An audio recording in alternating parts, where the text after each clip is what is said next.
Hello dear friends, dear students, नमस्ते प्यारे विद्यार्थियों। प्रतिभा परिष्कार ऑनलाइन क्लासेस की ओर से आपका हार्दिक अभिनंदन। हम आज संविधान इंडियन पॉलिटी के अंदर पूरा संविधान की कुछ महत्वपूर्ण बिंदुएं जिनका अध्ययन किया जाता है, महत्वपूर्ण टॉपिक है जो लगभग सिपाही से लेकर के ICS, PCS, पटवार, third grade, second grade, REET जो लगती है वो, LDC, लगभग सभी परीक्षाओं में ये टॉपिक पूछे जाते हैं। तो चलिए हम इसी संविधान के बारे में आज पहला वीडियो लेके आए हैं। उसके अंदर हम पहली क्लास है ये, जिसमें हम पढ़ेंगे क्या, प्रस्तावना, संविधान की प्रस्तावना।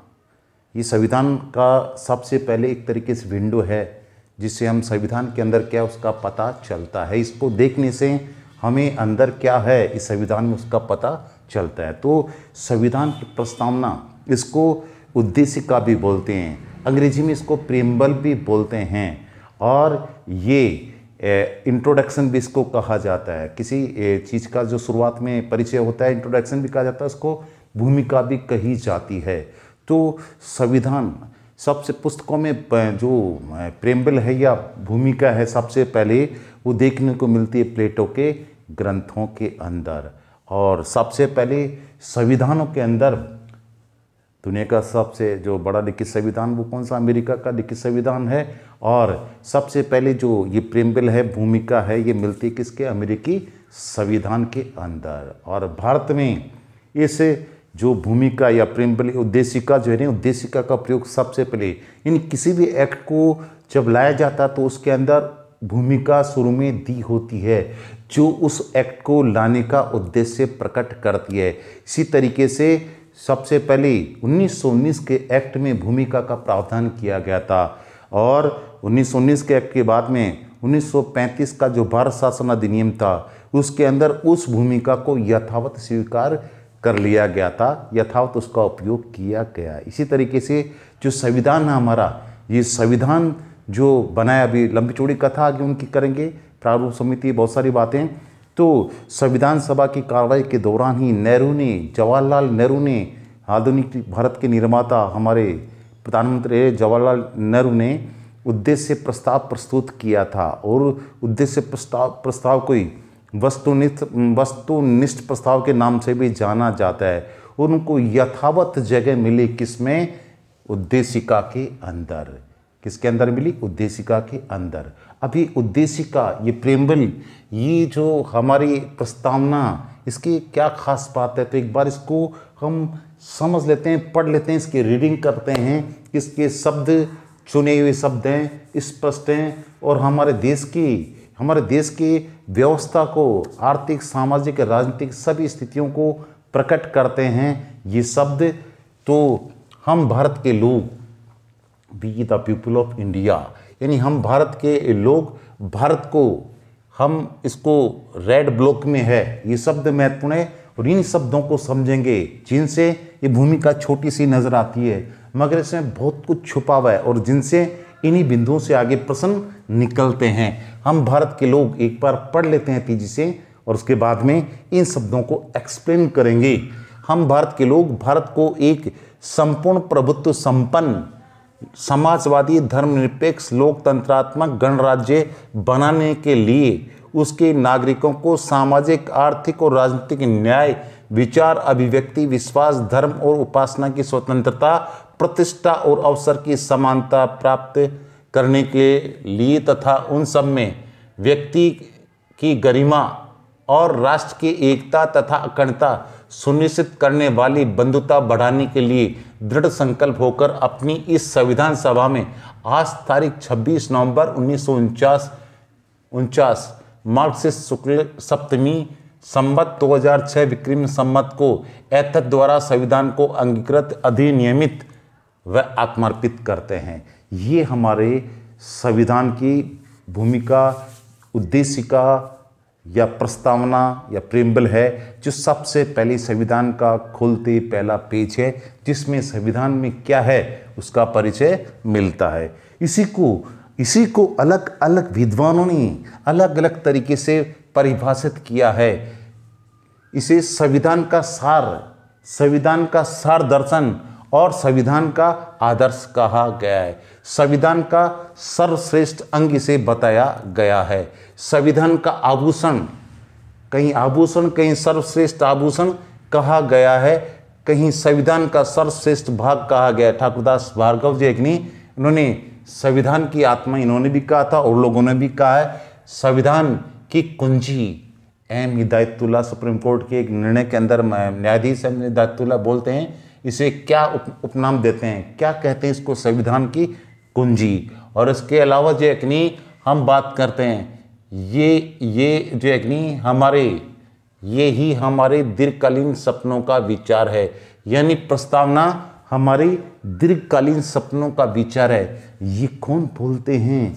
ये अलादी कृष्ण स्वामी अय्यर बोलते हैं। प्रस्तावना के बारे में क्या विचार है? कुंजी नोट, संविधान का कुंजी नोट किसने कहा? अर्नेस्ट बार्कर ने संविधान का कुंजी नोट बताया। किसे? प्रस्तावना को। संविधान की आंख प्रस्तावना को बताया। किसने? सुप्रीम कोर्ट के सुप्रीम कोर्ट ने बताया इसको संविधान की आंख। और किस मामले में? केशवानंद भारतीवाद के अंदर प्रस्तावना को संविधान की आंख बताया गया। तो इस तरीके से प्रस्तावना को किस किस तरीके से अभिव्यक्त करने की कोशिश की गई है। अब बात करते हैं प्रस्तावना की बात करते हैं, उद्देशिका की बात करते हैं। तो ये विचार हमने किस देश से ग्रहण किया, किस देश के संविधान से ग्रहण किया? ये प्रस्तावना का विचार हमने यूएसए, संयुक्त राज्य अमेरिका के संविधान से ग्रहण किया। और ये इसी के बारे में हम बात करते हैं। इसकी भाषा हमने कहाँ से ग्रहण की? ऑस्ट्रेलिया के संविधान से। मगर we the people of India, ये शब्द जो हमने कहाँ से ग्रहण किए? संयुक्त राष्ट्र संघ से। और संयुक्त राष्ट्र संघ ने ये कहाँ से ग्रहण किए? अमेरिकी संविधान से। तो इस तरीके से ये प्रस्तावना के बारे में विचार हुए। प्रस्तावना को जो उद्देश्य प्रस्ताव पेश किए थे और उन्हीं में जोड़ तोड़ करके जो प्रस्तावना को फाइनल किया किसने? प्रारूपकार कौन? BN राव। आधार प्रश्न ये आ जाए, प्रस्तावना का मुख्य आधार क्या है? हमारे उद्देश्य का मुख्य आधार किसने प्रस्तुत किया था? तो वो मुख्य आधार प्रस्तुत करने वाले थे जवाहरलाल नेहरू ने 13 दिसंबर 1946 को उद्देश्य प्रस्ताव प्रस्तुत किया था, जिसे वस्तुनिष्ठ प्रस्ताव के नाम से भी जाना जाता है। और उसी को यथावत स्थान मिला। सबसे अंत में प्रस्तावना को जोड़ा गया, सबसे अंत में उसको शामिल किया गया नेहरू के विचारों को यथावत। चलिए, आधार नेहरू का वस्तुनिष्ठ प्रस्ताव मुख्य आधार है प्रस्तावना का। इसके बाद में हम ये मानते हैं, इसके अंदर न्यायालय ने ये निर्णय दिए हैं कि संविधान का अंग है। अभी वाद पढ़ेंगे, वाद के अंदर बात आ गई तो बात कर लेते हैं। बेरूबारी यूनियन केस के अंदर 1960 में संविधान का अंग नहीं है, ये निर्णय दिया गया था। संविधान का अंग नहीं है प्रस्तावना 1960 के बेरूबारी मामले के अंदर। और फिर 1960 में और उसके बाद में केशवानंद भारतीवाद के अंदर इस निर्णय को पलट दिया गया और कहा कि ये संविधान का अंग है। तो इस तरीके से संविधान का अंग है क्या?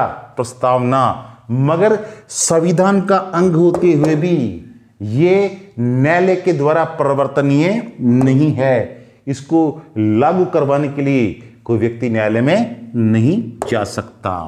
अब बात करते हैं, इसके बाद में बात करते हैं कि केशवानंद भारतीवाद के अंदर ही एक तो इसे संविधान का अंग माना है, दूसरी बात ये दी कि संविधान में संशोधन संभव है, यानी कि प्रस्तावना में संशोधन संभव है। अनुच्छेद 368 के तहत संसद संशोधन कर सकती है, मगर इसके मूल ढांचे में या संविधान के मूल ढांचे में संशोधन नहीं किया जा सकता। तो संविधान के मूल ढांचे का सिद्धांत जो है वो प्रतिपादित किया है किसने? सुप्रीम कोर्ट में, केशवानंद भारती वर्सेस केरल राज्य विवाद के अंदर। इसके बाद में बात करते हैं हम एसआर बोमई बाद में 1994 में चला था ये, उसकी उनकी सरकार, मुख्यमंत्री थे कर्नाटक, उनको सरकार को रद्द कर दिया गया था, यानी भंग कर दिया गया था वो उनकी सरकार को।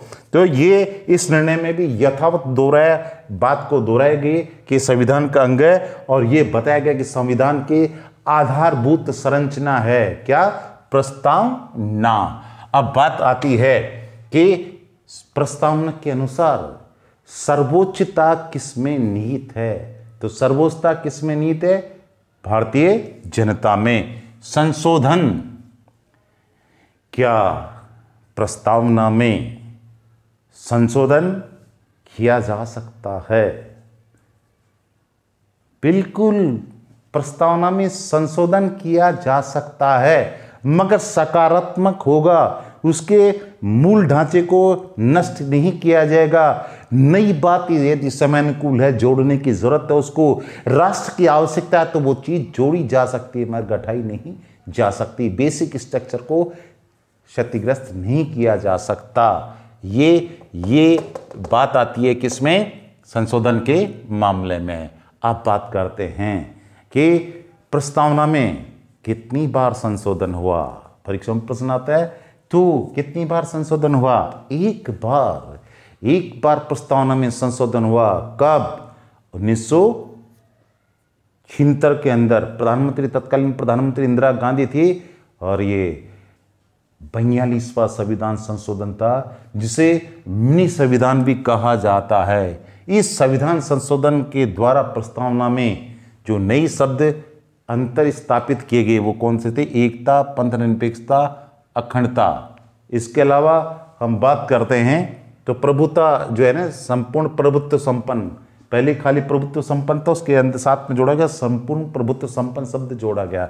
तो इस तरीके से बात करते हैं, प्रस्तावना जो है वो उसमें एक बार संशोधन हुआ है।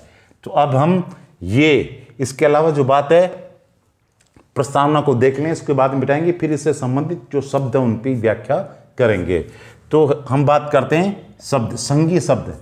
प्रश्न ऐसे आ जाए कि प्रस्तावना में संघीय शब्द का प्रयोग कितनी बार किया गया है? तो प्रस्तावना में संघीय शब्द का प्रयोग एक बार भी नहीं किया गया है। प्रस्तावना में संघीय शब्द का प्रयोग एक बार भी नहीं किया गया है। इसके बाद में प्रश्न ऐसे आ जाए कि प्रस्तावना में भारत शब्द का प्रयोग कितनी बार किया गया है? तो 2 बार किया गया है। हम भारत के लोग और भारत को, यानी प्रस्तावना में भारत शब्द का प्रयोग कितनी बार किया गया है?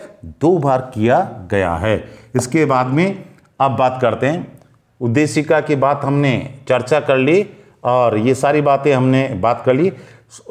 न्यायाधिपति सुब्बाराव ने क्या कहा था? उद्देशिका किसी भी अधिनियम के मुख्य आदर्शों एवं आकांक्षाओं का उल्लेख करती है। यानी कि कुल मिलाकर के ये हमारी संविधान, हमारा क्या उद्देश्य है, हमारी क्या आकांक्षाएं हैं, और सरकारें किस दिशा में काम करेगी, देश की शासन व्यवस्था कैसी होगी, लोगों के जीवन स्तर को सुधारने की कोशिश कैसे की जाएगी, लोगों के अंदर जो भेदभाव है उसको कैसे मिटाया जाएगा, सारी व्यवस्थाओं को एक सार रूप में प्रस्तुत किया गया किसमें? प्रस्तावना में। अब आगे हम जो प्रस्तावना के मुख्य शब्द हैं उनकी व्याख्या करेंगे।